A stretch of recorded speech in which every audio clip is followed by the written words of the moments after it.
Hey guys, the Langbanger here. So I have a new video for you. It's definitely been a minute.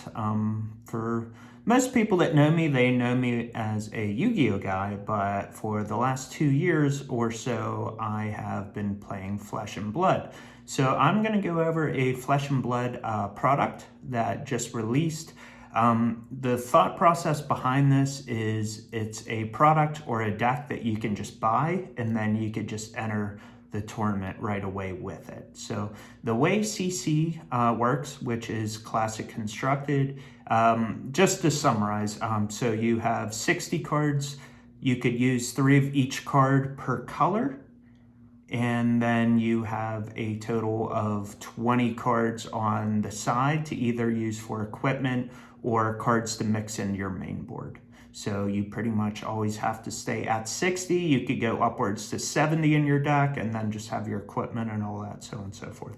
So Blitz, that is 40 cards, and then it's 2 per card per color. There are certainly then some cards that are banned. I don't think that there's anything special like a card that's one of, unless the card specifically states it. So that's just to give kind of a quick, summary. So the way Flesh and Blood works is, you make your own resources and then you get to play the cards from your hand. And then basically think of it this way: when I'm attacking and then the opponent gets the block, and then, then you end your turn and then your opponent has that many cards left. So if they block with 2, then they're only going to have 2 cards left in their hand to do a play. I won't go too much into how to play the game, but I just wanted to give you a general idea. And kind of the consensus or thought with this game is each card pretty much has a value of 3. So then just think in regards to those terms, like what sort of damage you want to take, and then what sort of damage you want to send back. So I'm definitely not the best at that. I could say that, but I can't put the play into action. So the other difference is with CC and Blitz, you have essentially 40 health in CC, and then you have 20 in Blitz. So Blitz, of course, is meant to be much quicker. No other real changes to the rules. So you could see that we have Kayo, Armed and Dangerous. So you could see 40 health, there's the intellect, so that's, you draw up to 4 cards at every one of your end phases. And then I'm just gonna flip this over and read it. You only have 1 weapon zone, so normally you could have 2 one-handed weapons, or you could have 1 two-handed weapon, but this is just saying you can only have 1-handed weapon. So it says attack actions you own get +1 attack while they're in any zone other than the combat chain. So if you discard it, if you reveal it from the top of your deck, that essentially is the way you get your +1. And then the first time you discard a card with 6 or more attack during your action phases, create a might token. So the way that Brute has always worked is they really like the number 6 or higher. And a lot of people would kind of argue, the deck or the class would be too good if you gave it too many 6s. So really think of it as this is a way to strengthen the class, but then it's not going to make the class too good because this ability is only on Kayo. And then we also have Reinar, which is another Brute hero, so he wouldn't get these bonuses. So I guess that's kind of their workaround to make one hero good and gain the power. So I just wanted to go over that. So this is generally the weapon that it's using, and everything I'm showing you, that's what's in the deck right out of the box. So this costs 2, and then it attacks for 3, and then if you discarded a 6 or more attack, this gets go again. So you could kind of see that cards that are 5 attack now become 6, so it just helps your cards go through a little easier. So then for your equipment, they do give you a piece for everything. So here's your headpiece, knucklehead. I will pause for a second. I don't want to make this video too long. I will go over some items, but you have beaten trackers, that's your leg. So for your equipment, you are allowed a head, a chest, an arm, and a leg.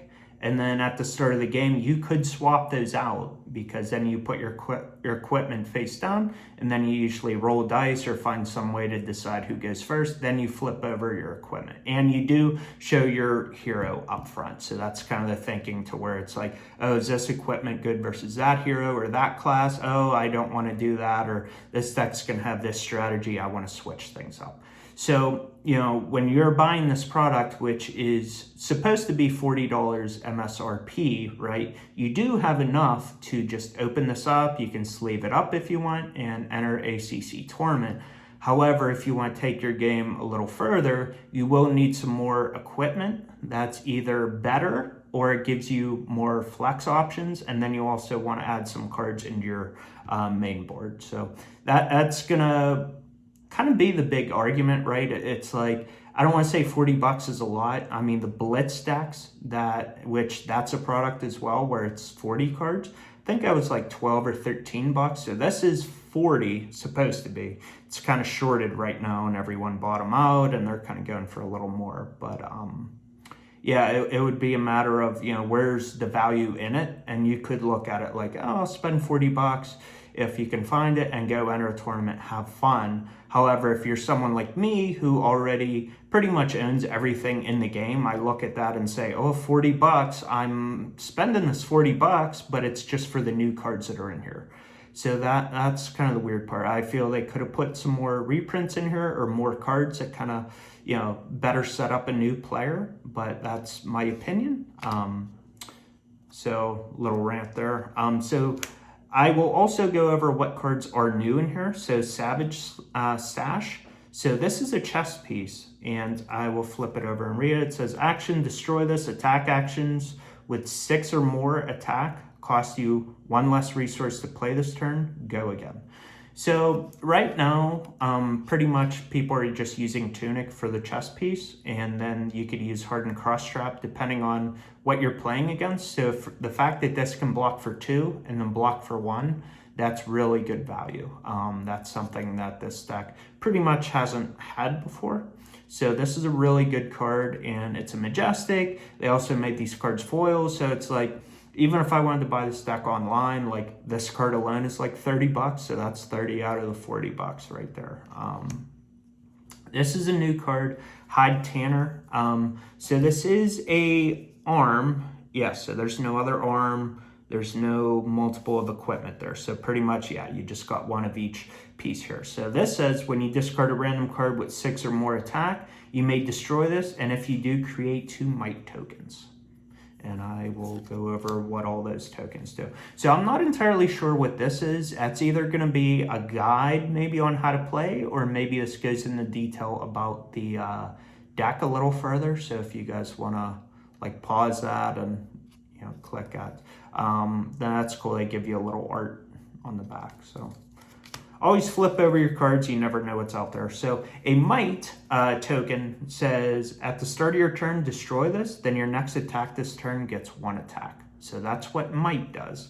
And then remember, with the Kayo ability, you're going to get the might every time that you go and discard. So they give you 2 of those. And then they give you an agility. And this says, at the start of your turn, destroy this. Then your next attack gets go again. So again, not trying to go into big detail on how to play the game in every step, but essentially think of it as you get 1 attack every turn, but if you have the term go again, then that allows you to keep going. So just keep that in mind, to where, and I guess now would be a good time too to kind of talk about this. So there are decks in the game that's very small attacks. They want to do a whole bunch of attacks, and they're lower attacks. There's some that are kind of mid-range and kind of aggro. So this is like 6s, right? Then there's some decks that want to do like big 10, 11 attacks and stuff like that. But then there's also burn in the game. There's also decks that kind of want to run you out of cards and win that way. So it's kind of the way in, I guess, almost any game. But so that's that. So going into the deck here, Savage Beatdown, you get 3 of those. And I will state if something is new. Here's 1 new card, Strength Rules All. When this hits a hero, turn a card in their arsenal face up, then banish an attack action in their arsenal would attack less than the damage dealt this way. So this card is 6 attack, and this is new. You get 3 of every card in your main deck, and then also for, I guess it's just for the new cards, 1 of the cards actually comes foil. So that's the first time I believe that's happened. Then you have 3 Bare Fangs, you have 3 Pulping, you have 3 Wild Ride, and honestly, like, I use Kayo myself, so even prior to this deck, I was using that class. So my deck actually gets better with this product. So that's pretty cool. I will also say it's kind of weird because when this game is all about attacking, blocking, thinking things out, there's actually a lot of cards in Brute that doesn't block at all. So I don't know how that'll be with a new player experience. That's just me kind of thinking out loud. But then again, I don't want to say you don't want to block with KO anyways, and you just want to go pure gas, because this deck can just throw out more damage than, I would say, almost any deck in the game. I don't know who would really compete with it in regards to that. So that's just kind of thought there. Clash of Agility, get 3 of those. 3 Wreck Havoc. That's also kind of the other thing to keep in mind too, and I'll just state this. So some cards don't block, some block 2, some block 3. So you always want to think the term of 3 block. I'm not saying this isn't a good card or you don't want to use it, but that's just a matter of you could block 2 cards for 3 each, blocking 6 to block out a 6 attack, or if you have a 3 and a 2, then that means they're going to seep through damage. Or if you have a bunch of 2s, then you're going to have to give up more cards. So just think in that regard. And this game is pretty complex, but once you kind of get the hang of it, you should be good. And that's totally fine if anything I'm saying in this video doesn't make sense, if you're unaware of how to play the game. You have 3 Humble, you have 3 Rally the Rear Guard.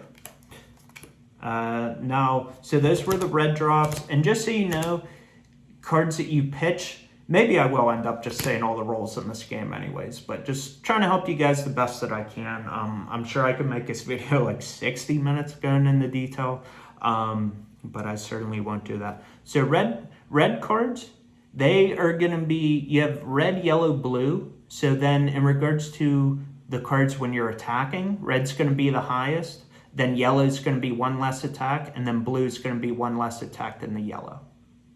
So for this, I'm pretty sure this is a card that has all 3 copies. This one attacks for 6, the yellow one attacks for 5, the blue one attacks for 4. Now, how you get to make or play the cards, you see the cost here. So this has a cost of 2, so that means you got to pitch to make 2 resources. And how that happens is you pitch a card next to your deck, and then a red gives you 1 resource, a yellow gives you 2, and a blue gives you 3. So in regards to resources, and then in regards to attacking, like the ordering of value and how good they are kind of flip. So that's just quick little summary on that as well. And then once you pitch the cards, they go to the bottom of the deck. So you have 3 Bare Fangs, and that's actually the only yellow one. That's kind of surprising. Onto the blue, you have Assault and Battery. You have 3 of those. 3 Pound Town. 3 Wrecker Romp, 3 Run Roughshod. So this is a new one, so you do get a foil out of it. And this says, play this only if you've discarded a card with 6 or more attack this turn. It costs 1 to play, and it's 5 attack. So that's really good value. So if you get to attack with something previously and it had go again, then this is going to be really good value. You have 3 Smash Instinct, you have 3 Reincarnate. And I think I just noticed this myself, but I guess none of the red cards have the yellow or blue copies, and then none of the yellow, so on and so forth. So these 3 Row Up, 3 Agile Wind Up. So it's good to go in detail on this. So this says instant, discard this, create an agility token. So that's a way for you to get your go again. So then that means that you could attack twice. So if you discard this during your turn, you're going to get the might, you're going to get the agility, and then next turn that's going to allow you to set up, if that makes sense. Then you have 3 Mighty Wind Up, discard this, and you create a might. So you could discard this, whether instant or your turn, create a might, and then KO's ability lets you make another might. But for Kayo's ability, remember you got to discard during your turn, not your opponent. So just keep that in mind. This is a new card, I think, but I don't think it came foil. Battlefront Bastion says costs 3. When this defends alone, prevent the next 1 damage that would be dealt to you this turn. I believe there's a yellow and a red of this. And I think this is in the new set coming out, if I'm not mistaken. So maybe that's why it's not foil. But that was my overview. I'll show you this too, just what the box looks like. So overall, I think this is a good product. If you're a new player, you just want to screw around.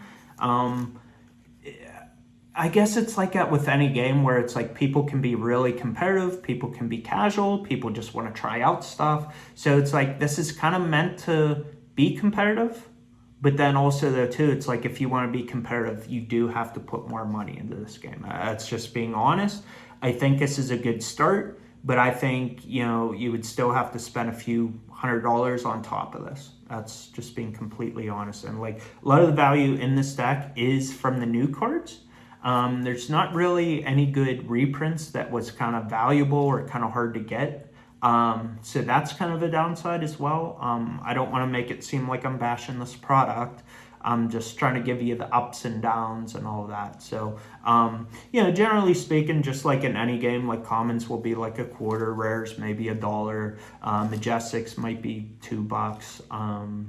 So it's like in regards to that value adds up, and then you don't have to go looking around for the cards, but then there's also more cards that you want to pick up to kind of better this, and then you also got to have a side deck as well. So I think them including side deck cards and more equipment that you could pick would help, but also though too, maybe they didn't do that because that might be too much for a new player to kind of understand. But then again, if you're a brand new player, I don't think I would suggest going into CC. I think Blitz is kind of easier because it's half the life, or you could just do even like Commoner. I mean, you can draft, you can do sealed in this game too with certain sets. So a whole lot of different ways to think about it, but hopefully that kind of intrigued you in the game. If you guys ever want, you could just message me on Facebook. I could you know, give you a walkthrough on how the game works. I'm sure you guys have me on Facebook already, Jeff Lang.